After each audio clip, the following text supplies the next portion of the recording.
silakan duduk kembali. Ada yang tidak masuk hari ini kakak? Iya, semua hadir ya. Baik, hari ini anak-anak adalah pelajaran ibu pelayanan farmasi.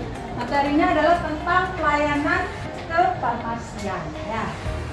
Nah sebelum itu kita ini ya biar fokus ya. Habis hujan-hujanan dari rumah ngos-ngosan, ibu juga ngos-ngosan ya. Ya biar kita lebih semangat ya. Kita relax dulu sebentar ya. Oke. Nanti sebentar ibu berikan ke audio dulu. Oke, kita fokuskan sebentar dulu ya. Nanti ikuti kata-kata yang nanti terdengar ya.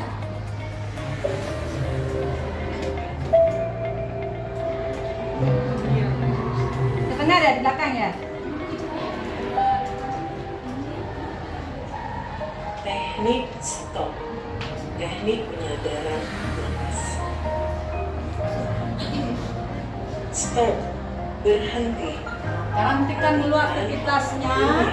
Duduk yang nyaman ya. Silakan ambil posisi relax.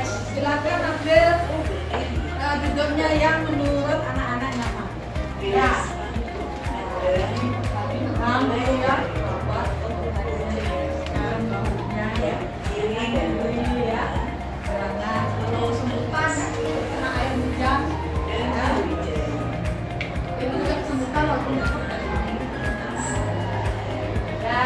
Kalau yang tadi kram kakinya boleh luruskan ya. Nah, kita sekarang silakan pejamkan mata sebentar ya. Sadari nafasnya, bernapas seperti biasa ya. Nafas melalui hidung ya. Bernafaslah 4 detik. Tarik nafas, inhale ya. Kemudian keluarkan, exhale ya. Lakukan sebanyak 5 kali.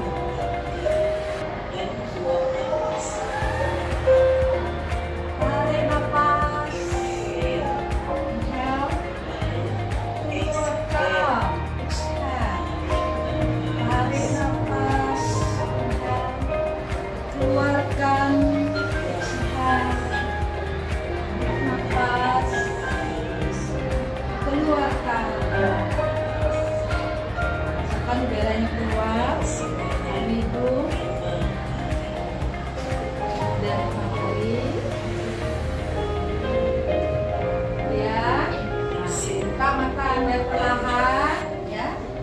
Kak, senyum pada diri sendiri ya. Senyum pada diri sendiri ya. Nah, bahwa hari ini perasaan saya senang, lebih tenang dan siap mengikuti pembelajaran.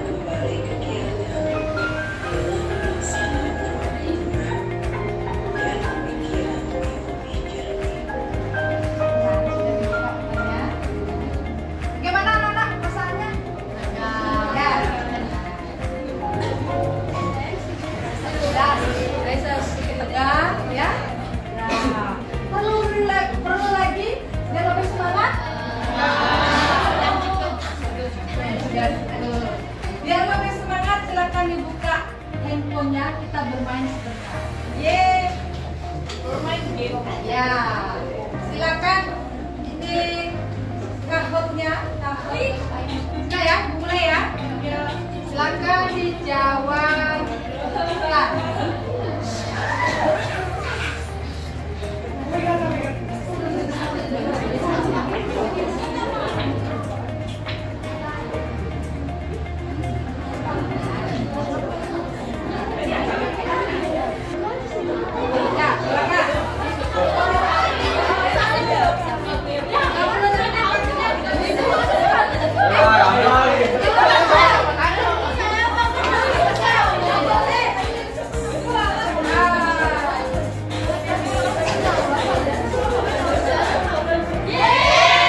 paling minat anak-anak, ada yang berminat ini ya, narasi, ada audio ya.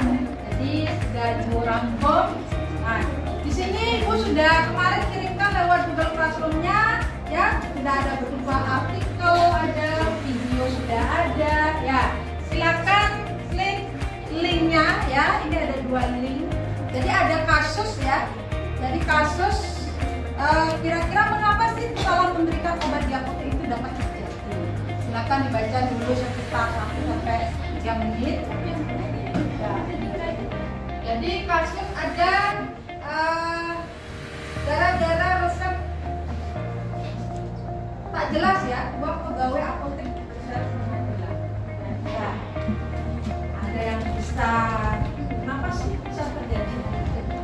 Ada yang bisa memberikan komentar? Ya, silakan kalian. Karena kurangnya komunikasi dengan dokter, jadi dia merasa oh kayaknya ini deh tulisannya, padahal tanpa dia komunikasi dengan dokternya benar atau enggak itu obatnya. Berarti dia berasumsi sendiri ya terhadap resep dokter ya, tulisan resep dokter, padahal dia tidak yakin. Ya, jadi di sini apa yang tersirat bahwa kita sebagai asisten tenaga kefarmasian kita harus bagaimana menyikapi terhadap kasus ini? Lebih berhati-hati. Kalau tidak bisa membaca kita kemana? Tanya Ya, tanya apotekernya dulu, kemudian baru nanti kalau apotekernya suruh konfirmasi ke dokter. Ya, untuk menghindari hal-hal ini ya, karena fatal akibatnya. Kita berurusan dengan nyawa. Nah, jadi anak-anak, tujuan pembelajaran kita hari ini yang pertama yaitu anak-anak dapat menganalisis jenis-jenis pelayanan kefarmasian dengan benar ya. Kemudian menganalisis pelayanan resep dan salinan resep dengan benar. Untuk pertemuan hari ini ya, kita mempelajari hal tersebut ya. Nanti pertemuan berikutnya nanti budaya ya. Itu tujuannya nanti supaya anak-anak bisa melakukan pelayanan resep dan salinan resep dengan benar ya, sehingga pasien yang kita kasih obatnya itu obat yang benar menurut kesepakatan pasien. Nah, jadi penilaiannya ada penilaian pengetahuan, nanti penilaian harian, soal pilihan ganda, penilaian keterampilannya nanti kita ada diskusi, ada bermain peran pelayanan non-resep, video pelayanan juga. Itu untuk pertemuan selanjutnya. Untuk pertemuan hari ini kita presentasi, diskusi dan presentasi. Ya, penilaian sikap, disiplin, bersama, tanggung jawab dan ya. Oke. Nah, nanti kalau nanti anak-anak dapat nilai di bawah 10, nanti bedakan remedial ya dengan pemanfaatan tutor sebaya. Jadi teman-teman paham, nanti bisa memberikan pemahaman kepada teman-teman yang belum paham. Nah, peta konsepnya adalah jadi pelayanan kefarmasian itu berdasarkan standar pelayanan kefarmasian yang kita bahas di sini adalah apotek ya. Nah, itu ada pelayanan farmasi klinik dan pengelolaan perbekalan farmasi. Pada hari ini kita bahas yaitu pelayanan farmasi klinik, yaitu pelayanan resep dan salinan resep. Untuk hari ini, untuk selanjutnya pelayanan dan resep. Pertemuan ya. Pertemuan hari ini kita hanya bahas pelayanan resep dan salinan resep ya. Nah, kita pertama dulu ya. Silakan anak-anak tadi sudah tahu kasusnya ya. Sehingga karena kasus telah membaca ya, sehingga salah memberikan obat yang fatal pasien. Nah, sekarang bagaimana sih untuk mengurangi kesalahan dalam pelayanan resep ya, serta salinan resep atau dispensing di apotek? Silakan anak-anak baca artikelnya ya. Oke. Bagaimana caranya? Silakan dibaca sekitar ya 2 menitan ya. Kira-kira apa sih yang untuk mengurangi kesalahan dispensing di apotek? Siapa mau berkomentar? Yang pertama apa?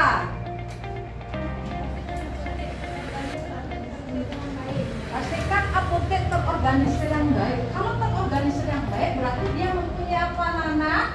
Mempunyai SOP ya, standar operasional ya. Jadi ada standar operasional.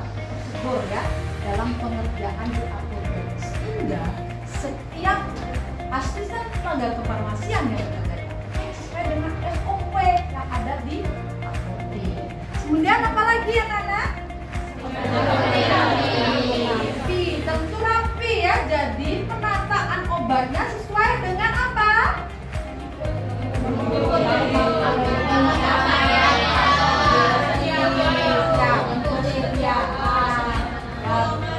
Ya, golongan. Nah, kalau itu sudah sesuai dan rapi, kita akan gampang mengambilnya, tidak keliru. Kemudian apa lagi ya Nana? Identifikasi obat rasa.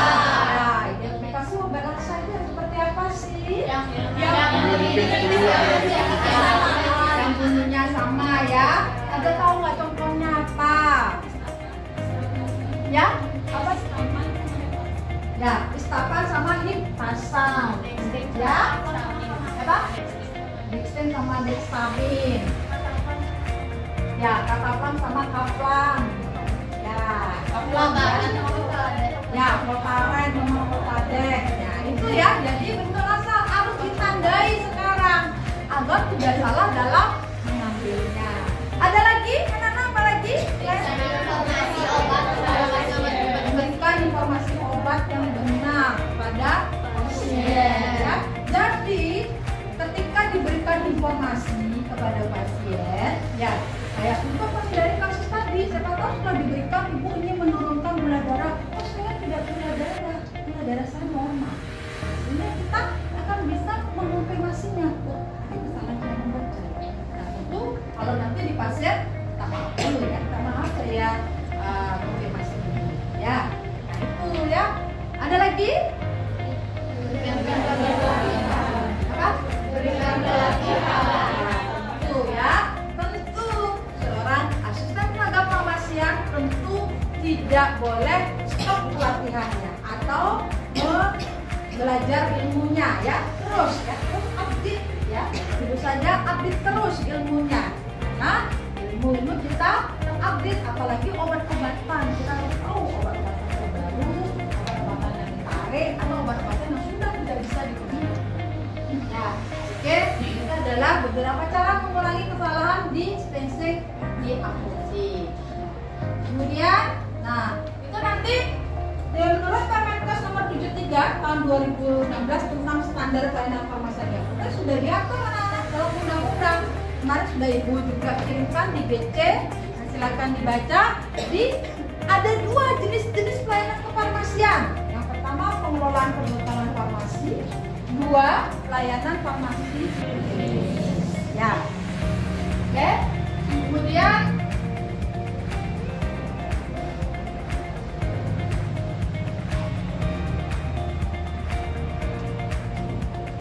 kita lanjut. Nah, dari kemarin ibu sudah sampaikan ya tentang peraturan Menteri Kesehatan tentang standar pelayanan farmasi di apotek. Itu ada dua jenis pelayanan farmasinya. Tadi apa saja jenis-jenis pelayanan kefarmasiannya, Nana? Jenis-jenis pelayanan kefarmasiannya? Ya, itu tergolong dalam pelayanan farmasi klinis. Farmasi klinis ada pelayanan resep dan non resep. Yang kedua apa? Yang kedua? Ya, pengelolaan perbekalan farmasi. Ya, pengelolaan perbekalan farmasi yang termasuk yang mana aja?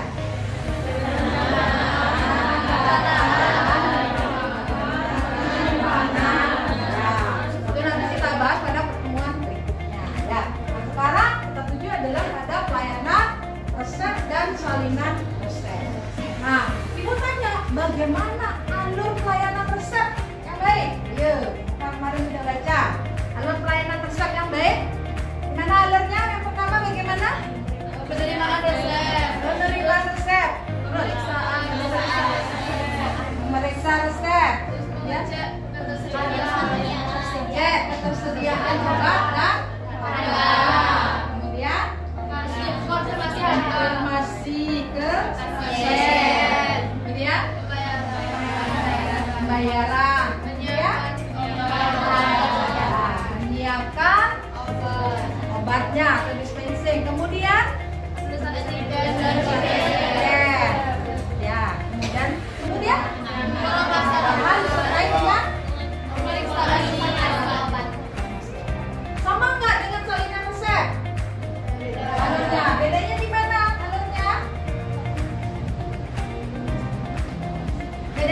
Gimana? Ada pelayanan salinan resep dengan resep? Ini gimana?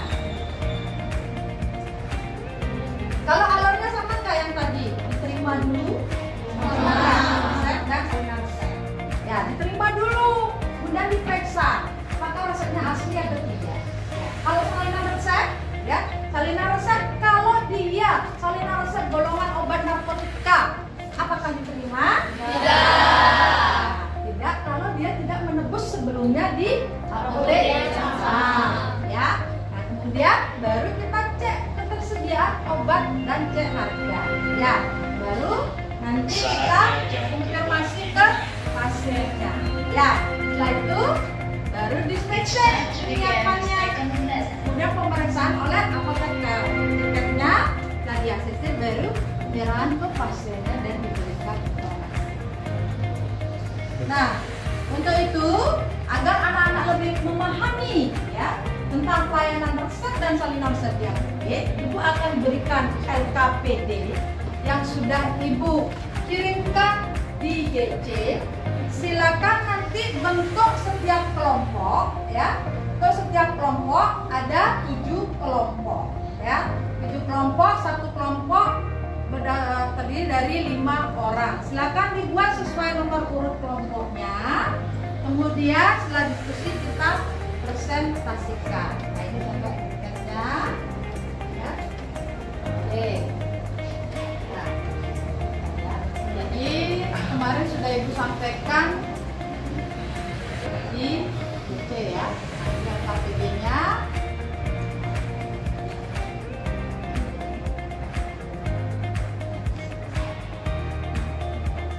Nanti anak-anak di sana akan disajikan salinan resep.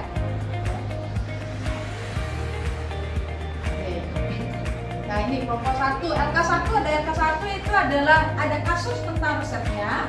Nanti anak-anak silakan jawab kelengkapan resepnya, tabel pengambilan obat, prosedur, etiket ya, sama informasi yang disampaikan. Kemudian yang kedua buat salinan resepnya. Begitu juga untuk kelompok 2 sampai kelompok 7 kasusnya berbeda-beda. Dianggap di sana sudah dihitung ya, disetujui oleh pasien. Harganya sudah disetujui ya. Oke. Ada pertanyaan anak-anak tentang KPD-nya dulu sebelum kita diskusi? Belum. Kalau gitu silakan dari kelompoknya ya. Untuk kasih waktu 15 menit untuk pengerjaannya.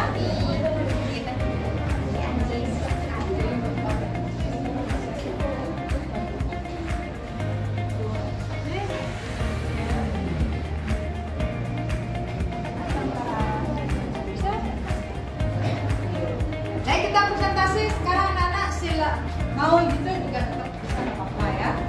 Ya, silakan siapa? Kelompoknya siapa mau presentasi? Ya, silakan kelompoknya Chandra. Ya. Selamat pagi teman-teman.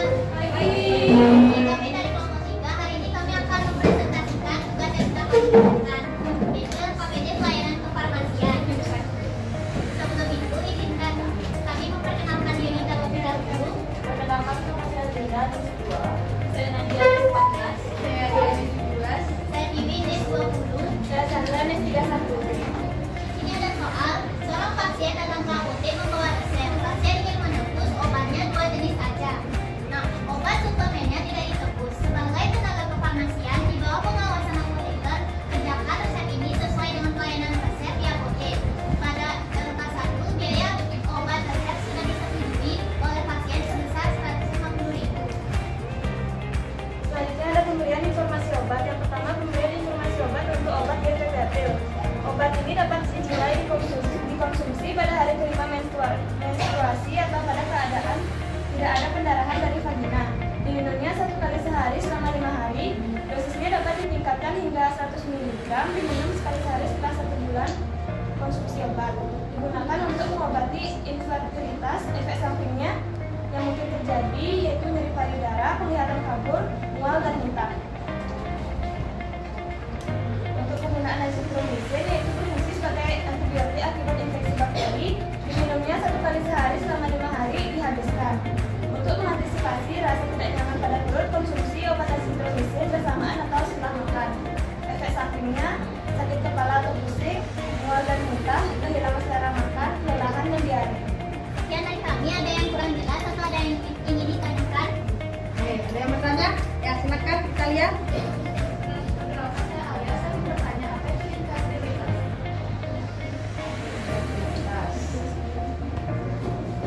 Ada lagi? Saya akan menjawab pertanyaan Anda. Apa itu infertilitas? Infertilitas itu yaitu masalah pada sistem reproduksi yang menyebabkan pasangan susah memiliki keturunan atau hamil.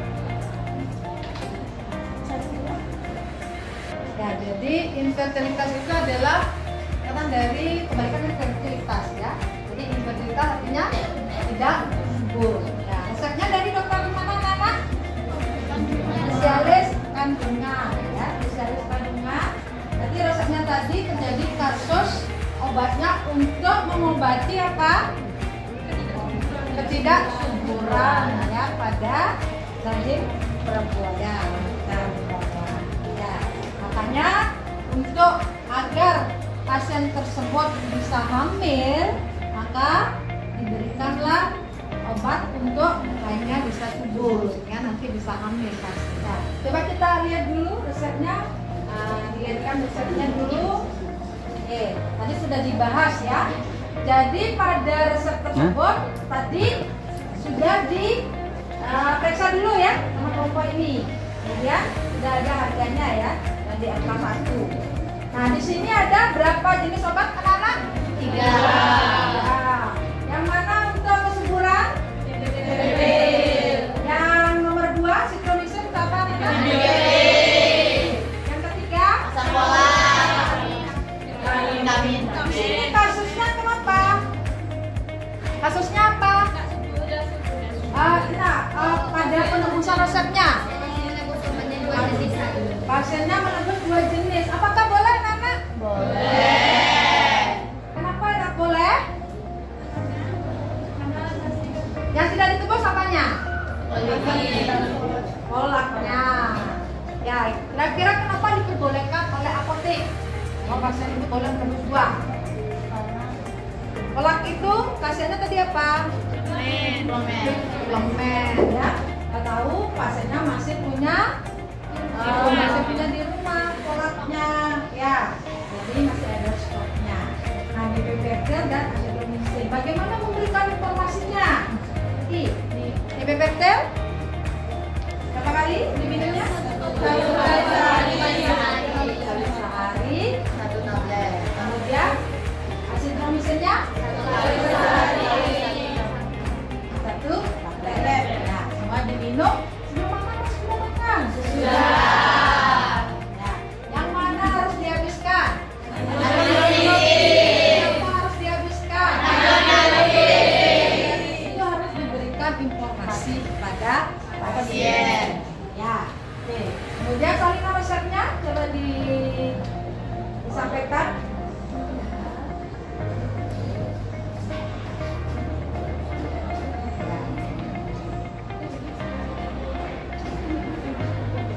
Resepnya sudah dibuat ya. Ini salinan resepnya. Benar atau tidak salinan resepnya? Benar?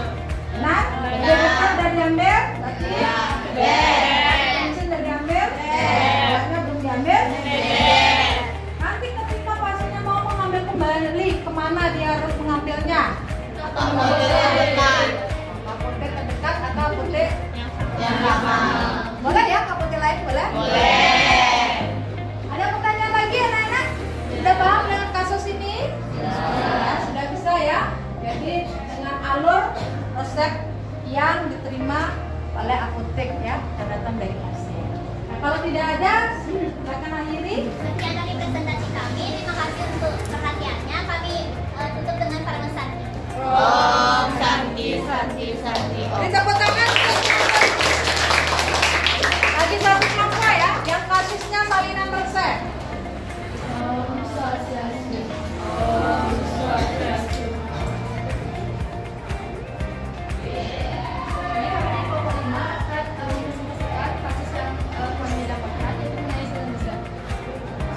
Jadi kasusnya itu seorang pasien ke apotek membawa salinan resep.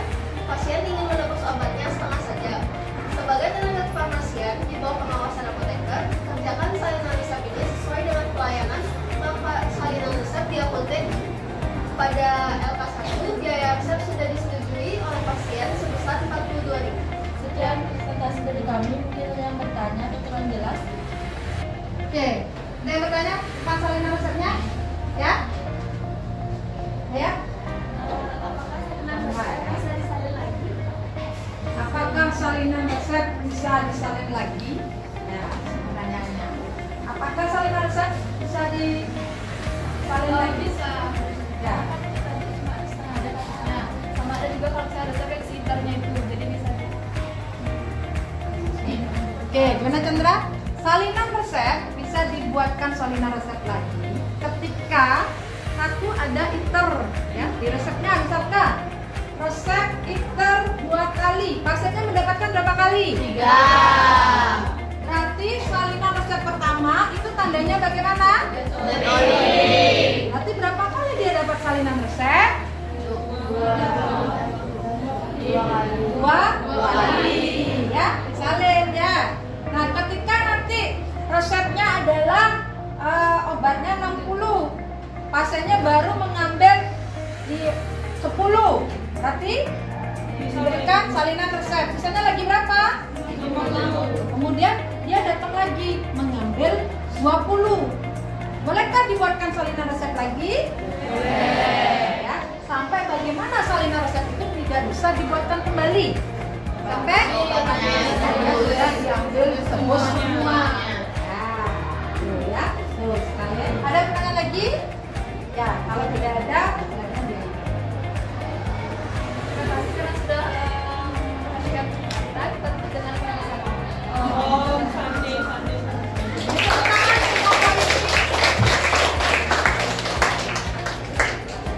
Ya, oke. Kita cukup dua kelompok sudah mewakili ya, Nana ya. Nana sudah membahas tentang pelayanan resep dan salinan resep. Ya, Ibu ulangi lagi. Apa sih jenis-jenis pelayanan kefarmasian? Ada berapa? Apa ya, Nana? Layanan resep dan resep itu termasuk apa? Layanan farmasi. Lagi? Dan farmasi. Kemudian bagaimana pelayanan resep yang baik, yang benar? Bagaimana? Ada resep? Namanya? Resep.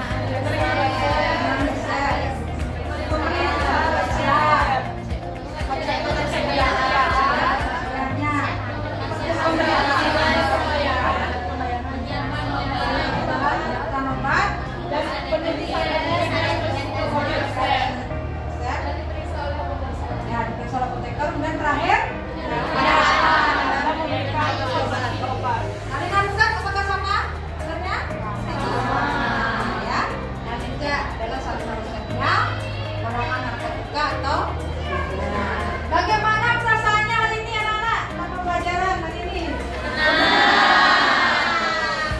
Selain senang apa? Banyak dapat ilmu. Oh, banjir ya. Nah, nanti lagi ya pertemuan selanjutnya ya. Nah, kemudian sudah bisa memahami tidak? Sudah. Ada yang belum paham? Sudah paham ya, semua paham ya. Ya, untuk mengetahui anak-anak sudah senang, sudah paham ya. Nah, kita proses ya sebentar. Silakan kembali ke tempat duduknya masing-masing. Silakan di refresh.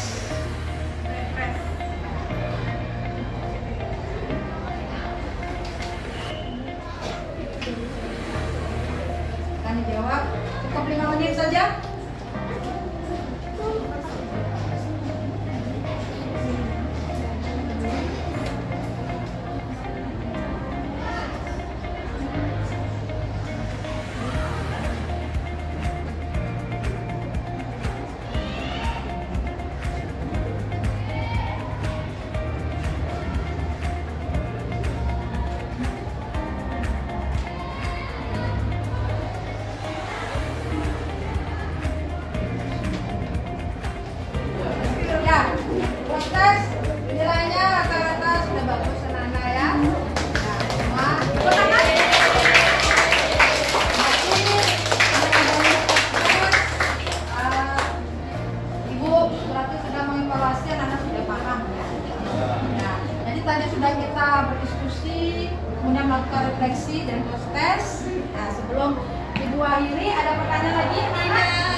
akhiri kita berdoa.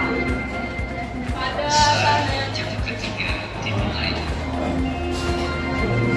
sebelum kita mengakhiri pembelajaran kita pada hari ini, marilah kita berdoa menurut agama dan kepercayaan kita masing-masing. Berdoa mulai.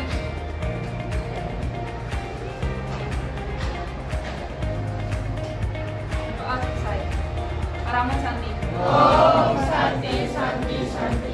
Selamat pagi.